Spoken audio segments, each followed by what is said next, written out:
next guests do the voices of Homer, Mr. Burns, and many of the other characters on The Simpsons. Please welcome Harry Shearer and Dan Castellaneta.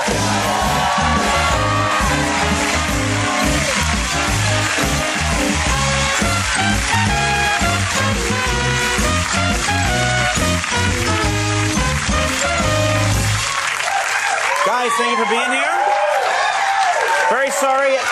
Very sorry that Tom Brokaw had to leave. He has to go to Baghdad. Yeah, he's got to go to Baghdad. He didn't have time to mention a couple other books that he's working on. Travel Destinations of the Greatest Generation. Yeah, right. And Weight Loss Secrets of the Greatest Generation.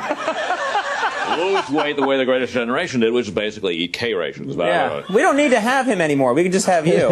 Well, if things go bad in Baghdad, I'm available. Yeah. But they won't. That's very eerie.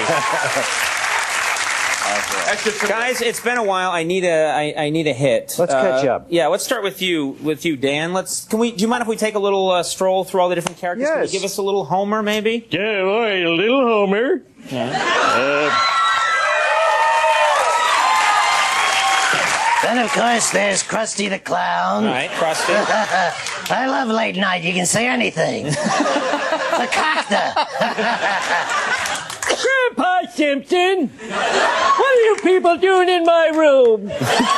And, of course, there's Mayor Quimby, not to be confused with a certain politician from Massachusetts. Right. And what about Groundskeeper Willie? Do it for Groundskeeper Willie. Yeah.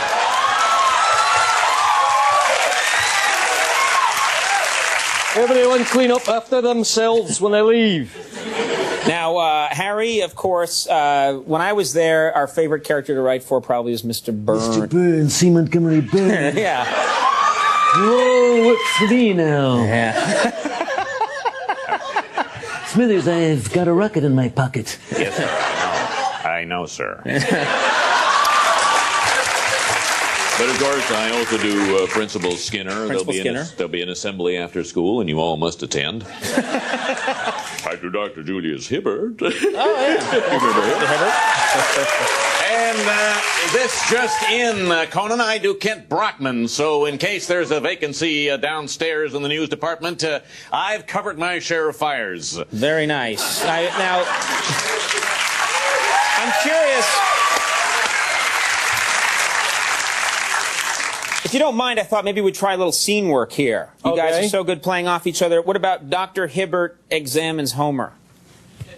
Dr. Hibbert? Yes, sir? I'm sorry, I ate all your tongue depressors. I thought they were popsicle sticks. That's all right, Homer. You just take your pants down now. Well, I already have. All right. It's just that my legs are blue. And they're a bit billowy. All right, now bend over. All right. I don't want this to get dirty or anything. I'm going to need a rubber glove. Now, right. I think I'm going to need a backup rubber glove. Whoa! Your hands are cold, Doctor. Now, Andy. what about Mr. Burns firing Homer? Oh, Mr. Burns, I'm sorry I ate all your tongue depressors. That's all right, Homer. I didn't have any. Oh. No! Now,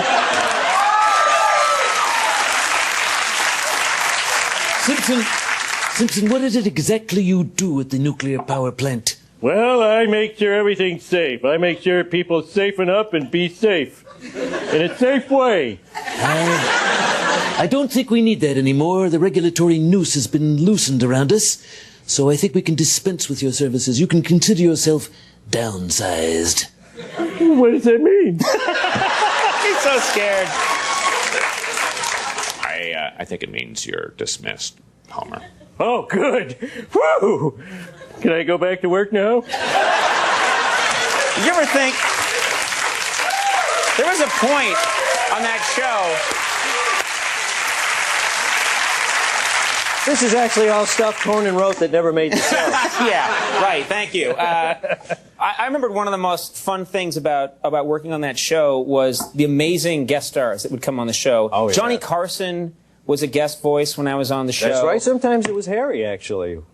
Sometimes it was. That's Yeah, weird. it was very good, very good. Weird. But we actually did have the actual Johnny Carson. You had the actual Johnny Carson, and I hear that the Rolling Stones were on recently. That's right. We had Mick Jagger and Keith Richards and Elvis Costello, Tom Petty. What were the Stones like? Well, it was very interesting. There was a particular rock and roll hierarchy. It was like, first of all, like in terms of lateness, you would have Mick Jagger and Keith Richards come in about 45 minutes late. And then like Elvis Costello 30, Tom Petty maybe 25, Lenny Kravitz 23. Brian Setzer right on time. Right. Michael Bolton came early, but And hung around. he wasn't even on the show. Yeah. Eating tongue depressors. What were Mick and Keith like? Well, Never met those. you've heard the contrast between those two guys, and Right. you could see it. I mean, Mick came in; he was very nattily dressed and very quiet, and nobody was in the room to record with him, and he would do his lines, and then immediately was gone, and in comes Keith Richards. Where's my microphone? And he had a big tumbler of vodka and orange juice. Yeah. And he goes, oh, I'm kind of, and we're like, oh, are we going to have to put subtitles underneath, But he was actually very, very good. And the thing of it was, he'd sign, oh, sure, I'll take a picture with you or whoever, I don't know. Is someone next to me right now? Oh, I'll take a picture. And he signed my wife's album cover, and it said, Old Band, Old Party, 2002. And she said, why'd you put down 2002? He says, I never thought I'd live to see 2002. Perpetually happy. Now, I missed Michael Jackson being on the show. Oh. I think I came in right after that. What was that experience? Because he's in the news. He popped by earlier on the show. What was it like having Michael Jackson? Well, he played a 300-pound white mental patient who thought he was Michael Jackson, which was a cute idea. So he comes into the show. First, we go to his manager's house, Sandy Gallen's house, for the read-through, and everybody shows up on time, including Michael Jackson. He wasn't dangling a child or anything. As far as I could tell. You're right. He took a quick break to dangle and then came back. To the table. Yeah. But he's sitting there looking at his script, silent. It's 7:30. Dan is late. No slam on Dan. Traffic was bad. Well, rock and roll higher. Sure, yeah, right. He didn't want to be no Lenny Kravitz. Yeah. Right. So normally there'd be conversation, there'd be jokes. Silence. Michael sits there silent. We don't want to disturb, we're afraid we might scare him or anything. So 25 minutes of the weirdest silence you've ever seen until Dan arrives. Then it's Monday, we're doing the show. Michael comes in, we're reading the script again, the final read-through. He reads his dialogue. There comes a point where this 300-pound mental patient starts to sing special lyrics to Ben. Right. Michael sits back, and this wiry white guy next to him starts singing, Ben.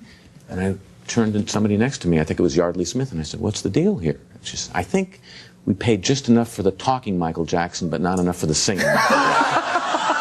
So he didn't sing? It wasn't him singing? And he specified the guy who was brought in. He specified the Michael Jackson sound-alike that was brought in. That is so weird. He's right what's weird there. is he's now adopted him, but that's... Very nicely done. Now, It might have been him. He had a towel over his head. you guys just... You know why he had a towel over the baby's head, by the way? Why is that? Because they've already started the plastic surgery. All right, that's going to be... That just can't... Oh, now you... Now you broke it. You've gone you broke over the the whole balcony thing. on this one. The kid looked too much like a baby. Oh, I miss you all. We miss you. Give all this up. Yeah, that's right. Teddy Bear's Picnic opens in Boston on Friday. Friday, my film, This is a movie that you've been here talking about, and that's opening on Friday. Yep. The CD I Am Not Homer is in stores. Wow. Right now. Stores, yes. Good luck with that, Dan. Of course, Thank The you. Simpsons, as if I had to mention it, airs Sunday nights at 8 on Fox. And just keep going, guys. Thank you guys you. are doing an amazing Start playing. job. Harry Shearer and Dan Castellaneta. You can't shake each other's hands. Steve Earle and the Dukes are coming up. We'll take a break. We'll be right back. That was great.